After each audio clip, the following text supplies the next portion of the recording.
You know what's truly mind-blowing? Research shows that 73% of people completely change their life purpose at least once after age 30, yet we're still told to find our purpose like it's some permanent destination. That's such a fascinating statistic. It really challenges everything we've been taught about purpose and calling. Well, I've been diving deep into this concept lately, and what's really striking is how this fixed mindset about purpose completely contradicts human development. Think about it. We wouldn't expect a 40-year-old to have the same dreams as their 20-year-old self. That makes me think about how many people might be staying in careers or paths that no longer serve them just because they feel committed to their original purpose. Exactly. And here's what's fascinating. Studies show that the most successful entrepreneurs and leaders are actually those who've pivoted their purpose multiple times. It's like they understand something fundamental about growth that others miss.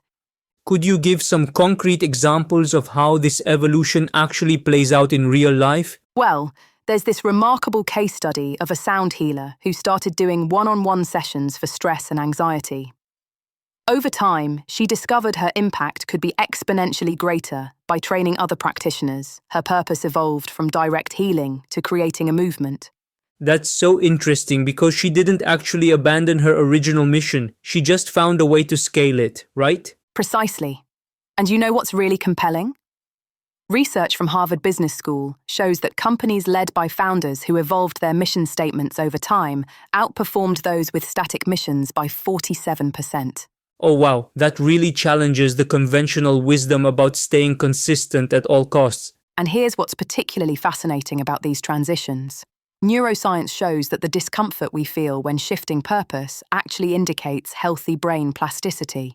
It's literally our neural pathways reorganizing for growth. That's such a powerful reframe of the anxiety people feel when their purpose starts to shift. Instead of seeing it as something wrong, it's actually a sign of healthy development. You know what's really interesting? Studies show that the average person will have 3 to 5 distinct purpose phases in their adult life, each building on the previous one rather than replacing it entirely. So it's more like chapters in a book rather than completely different stories? Exactly. And here's where it gets really interesting. Research indicates that people who consciously evolve their purpose report 60% higher life satisfaction compared to those who resist change. That makes me wonder about the practical side though. How do people actually navigate these transitions without completely disrupting their lives?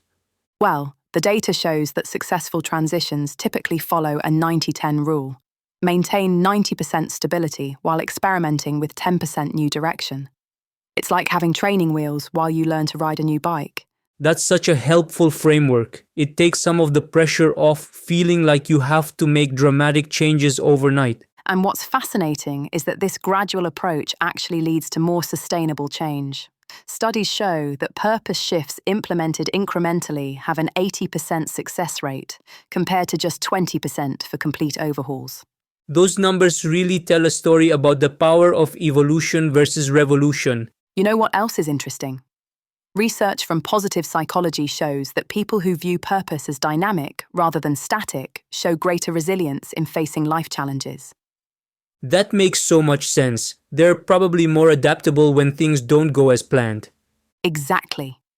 And here's something really powerful. Studies of successful career pivots show that 85% of people who successfully evolved their purpose point to one key factor. They focused on transferable skills rather than specific roles. That's such an important distinction. It's about the underlying capabilities rather than the external labels. And when we look at the bigger picture, this ability to evolve purpose becomes even more crucial. The World Economic Forum predicts that 65% of children entering primary school today will ultimately work in completely new job types that don't yet exist. That really puts things in perspective. We're preparing for a future we can't even fully imagine yet. So perhaps the most valuable skill we can develop is this ability to let our purpose evolve naturally, to stay connected to our core values while remaining responsive to changing conditions. That's really the heart of it, isn't it? The courage to grow even when it feels uncertain. Indeed. And as we wrap up, here's what I find most hopeful. Research shows that people who successfully evolve their purpose often report feeling more authentic, not less, in their new direction. That really challenges the idea that changing course somehow means we've been untrue to ourselves. Well, maybe that's the ultimate lesson here. That being true to ourselves means honoring our evolution, not fighting it.